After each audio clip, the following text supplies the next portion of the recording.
যখন আমাদের কোনো রোগ হয় বা রোগের লক্ষণ দেখা দেয়, তখন আমরা চিন্তায় পড়ে যাই যে আমাদের কোন ধরনের ডাক্তার দেখানো উচিত।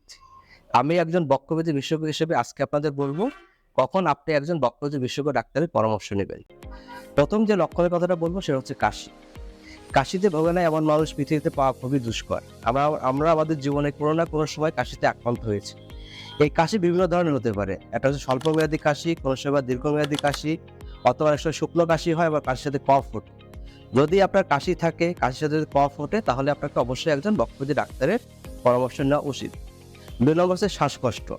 যদি আপনার কাশি থাকে, কাশির সাথে শ্বাসকষ্ট হয়, তাহলে আপনি একজন বক্ষব্যাধি বিশেষজ্ঞ ডাক্তারের পরামর্শ নেবেন। শ্বাসকষ্টের বিভিন্ন কারণ থাকে। অনেক সময় হার্টের কারণে শ্বাসকষ্ট হয়, অনেক সময় ফুসফুসের কারণে শ্বাসকষ্ট হয়। অনেক সময় দেখা যায় যাদের ওজন অনেক বেশি, সেই কারণে কিন্তু শ্বাসকষ্ট হতে পারে। যদি আপনার হাঁটতে গেলে শ্বাসকষ্ট হয়, আপনি যদি ধূমপান করে থাকেন এবং কাশির সাথে যদি আপনার শ্বাসকষ্টের সাথে যদি কাশি থাকে, তাহলে আপনি একজন বক্ষব্যাধি বিশেষজ্ঞ ডাক্তারের পরামর্শ নিন। ৩ নম্বর, কাশির সাথে রক্ত ওঠা।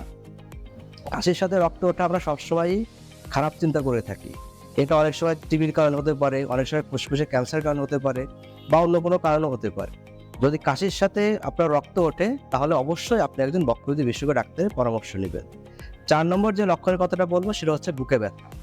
আমাদের বুকে ব্যথা হওয়ার কয়েকটা কারণ আছে। এর ভিতরে প্রধানত হচ্ছে ফুসফুসের সমস্যা, হার্টের সমস্যা, বা অনেক সময় দেখা যায় আমাদের যে মাংসপেশি থাকে বা চেস্ট অল যেটাকে বলে, এখানে যে হাড় আছে, হাড়ে যদি কোনো আঘাত লাগে, সে কারণে আপনার বুকে ব্যথা হতে পারে।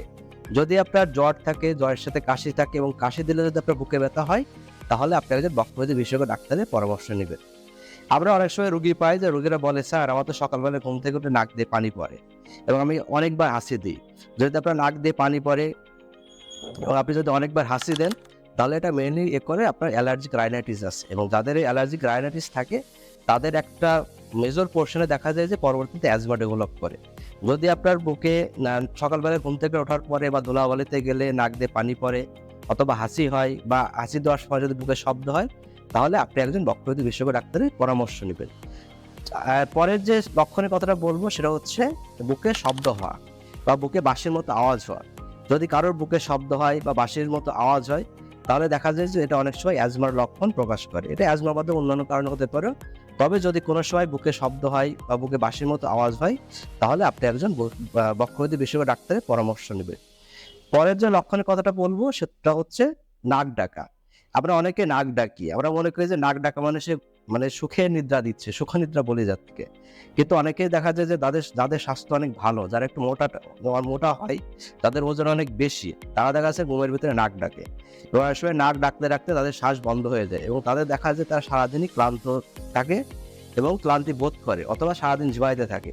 যদি কারোর ওজন একটু বেশি হয়, তার যদি বিভিন্ন ধরনের হার্টের সমস্যা, ডায়াবেটিস থাকে, কিডনির সমস্যা থাকে, তাহলে আপনি অবশ্যই একজন বক্ষব্যাধি বিশেষজ্ঞ ডাক্তারের পরামর্শ নেবেন। কারণ নাক ডাকা হচ্ছে যেটাকে আমরা বলি, যদি কেউ ঘুমের ভিতরে নাক ডাকে এবং নাক ডাকতে গেলে শ্বাস বন্ধ হয়ে যায়, সেটাকে বলে অবস্ট্রাকটিভ স্লিপ অ্যাপনিয়া, এবং এটা পরবর্তীতে অনেক জটিলতা তৈরি করতে পারে। এজন্য আপনি যদি ঘুমের ভিতরে নাক ডাকেন, তাহলে আপনি অবশ্যই একজন বক্ষব্যাধি বিশেষজ্ঞ ডাক্তারের পরামর্শ নেবেন। এবং সর্বশেষ যে লক্ষণের কথা বলবো সেটা হচ্ছে ওজন কমে যাওয়া। আমাদের অনেক সময় পাই যে আমাদের তার কোনো লক্ষণ নাই, শুধু ওজন কমে যাচ্ছে। যদি আপনার ওজন কমে যায় এবং সমস্ত টেস্ট করার পরে যদি কোনো কারণ ধরা না পড়ে, তাহলে আমাদের বাংলাদেশের প্রেক্ষাপটে একটা কারণ হচ্ছে যক্ষ্মা রোগ হওয়া। যদি আপনার ওজন কমে যায়, তার সাথে যদি আপনার খাবারের রুচি কমে যায়, আপনার যদি রাতের দিকে অল্প অল্প জ্বর আসে, এবং যদি আপনার যে রোগের কারণে আপনার ওজন কমে যাচ্ছে, এগুলো যদি কোনো কিছুতে ধরা না পড়ে, তাহলে আপনি একজন বক্ষব্যাধি বিশেষজ্ঞ ডাক্তারের পরামর্শ নেবেন।